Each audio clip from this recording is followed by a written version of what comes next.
Hey guys, and welcome back to a brand new video. Today, we're gonna be talking about this computer right here, the M1 Pro MacBook, the 16-inch version. Doesn't really matter if you got the 16 or 14-inch version, and how I have found it over the past year of owning it. It's my 1-year review.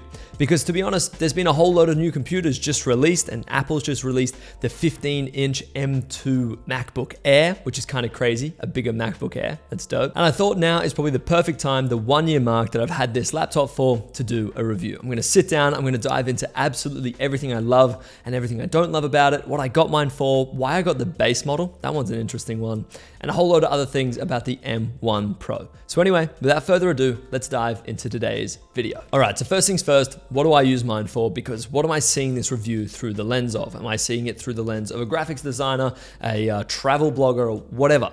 I pretty much do a load of things. I run a business. I'm a travel photographer and travel videographer, so I have a bit of an agency on that side. And I also educate photography through YouTube, Instagram, TikTok, and a whole load of other platforms. So I'm a digital creator. I create whole loads of thumbnails. I create videos. I create Instagram reels. I create photo edits. You name it, I do a whole load of stuff. So this has been a really interesting purchase for me. And it's just a little spoiler, I absolutely love it. Now that we understand exactly what I use my computer for, why did I get the base model? Well, aside from price, which of course is a pretty big thing, especially when you're buying a MacBook, the base model for me was more than enough. I have 16 gigabytes of RAM, I have the M1 Pro chip, and I have 512 gigabytes of SSD storage. And this is enough. I practically live off external SSDs and nothing really lives on my computer. I have Backblaze, Google Drive, and iCloud Drive all synced to this, so not much lives on my computer. And to be honest, if anything happened to this computer, I'd be absolutely fine. It's backed up to absolutely no end, and everything lives on SSDs that is important. So the storage for me was absolutely no issue at all. The M1 Pro chip was brand new, but I thought, hey, I'll roll the dice.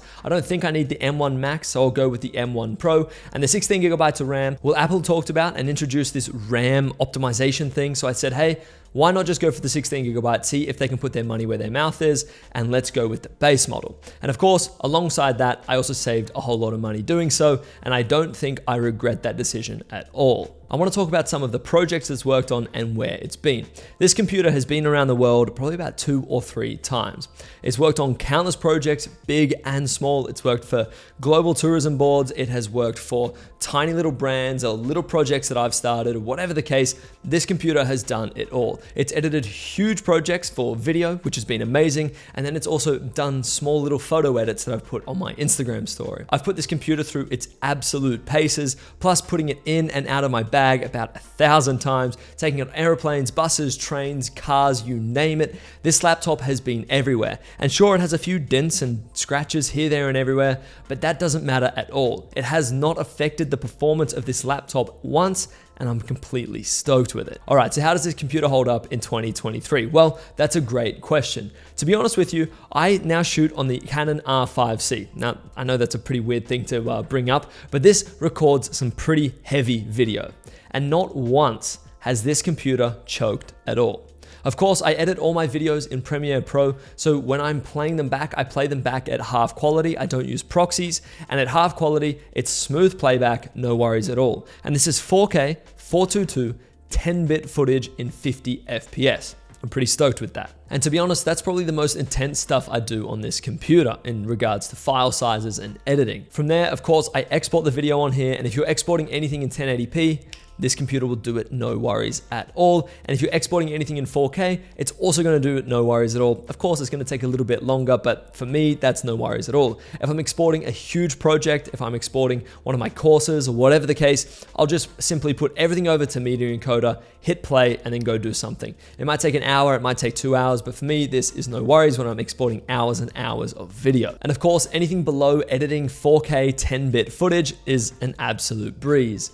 Editing photos and doing things on Photoshop is no worries at all. And anything in regards to YouTube, emails, or just browsing the internet, of course, this computer handles it no worries at all. I've even edited photos and edited thumbnails while exporting 4K video, which is an absolute dream. Why do I think this is the perfect laptop for the traveling professional creator? In my opinion, nearly anything that Apple makes at this point, which is M1 and above, is on target. And the reason for that is they have nailed their silicon. Of course, now they're making their own chips, which is brilliant. As you can see by this M1 Pro that has been out for about a year and a half now, it's not slowing down at all. Now that, of course, is a little bit of a problem for Apple because not as many people are upgrading, but it's great for us consumers. Now, to be honest with you, I actually wish I had got the 14-inch version of this laptop since I've been doing a whole load of traveling. And when I'm sitting at home, I have a nice monitor that I can work on, which is very, very convenient, so I don't use the screen on the laptop all that much. But of course, when I'm out traveling, I want a smaller, more compact computer. So yes, while I have the 16-inch version and it's great for when I need the screen, the 14-inch version is much better for traveling. It just seems like at the moment, anything I throw at this computer or anything anyone throws at any of these computers, it just handles no worries at all. And when you're traveling, when you're a creative and you're a professional, you've got deadlines to meet and client needs that have to be met, then that is exactly what you want in a computer. All right, and last but not least, the final thing I want to cover is why I don't see myself upgrading anytime soon. There are three things. One, the speed and power is more than enough. The body is still in great condition and the screen is definitely up to scratch. And finally, the battery life still rocks. Even after a full solid year, and believe me, it's been a solid year of usage, the battery life is still really good. And worst comes to worst, maybe in another year from now, if the battery has really started to degrade, I can take this into Apple, leave it there for a day, they'll replace my battery for a couple of $100, and I'll be on my way with what will seem like a brand new laptop. All right, guys, and that is gonna wrap up today's video. I know I don't do a whole load of tech videos just like this, but to be honest with you, I love this computer. This is my absolute beating heart of my business, my YouTube channel, my Instagram pages, you absolutely name it. So that's why I wanted to kind of run you through exactly what I use, why I use it, and why I still think that this is a great choice in 2023. And with that being said, guys, that is going to wrap up today's video. If you enjoyed the video, let me know down in the comments below. If you're new around here, a subscribe would mean the world. And of course, as always, guys, I will catch you in the next one. Peace.